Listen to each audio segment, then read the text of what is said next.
ওনার নাম তান্ত্রিক লালু। ওনার দুই পাশে থাকে দুই কালু, একটা একটু বেশি গেল আর একটা একটু কম। তান্ত্রিক লালুই হইল সব ভূতে গজম।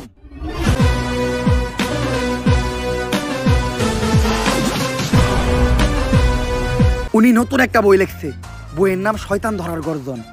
যেই বই পইরা নতুন কইরা লাখ লাখ মানুষ তান্ত্রিক হইতাছে।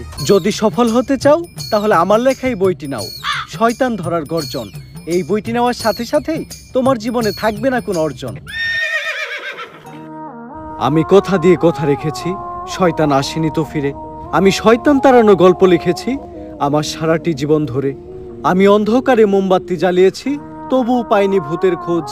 আমি ভূতের অপেক্ষায় ছিলাম, ভূত নিজেই হয়েছিল নিখোঁজ। শয়তান ধরার গর্জন, পৃষ্ঠা নাম্বার চুদলিংপং। মার্কেটে আপাতত ছন্দই চলে। পড়তে হইব, আত্মা ডাকার এই মোমবাতি জ্বালাতে পেরেছে কয়জন? বেশিরভাগই তো জ্বালাতে গিয়ে নিভিয়ে ফেলার গর্জন।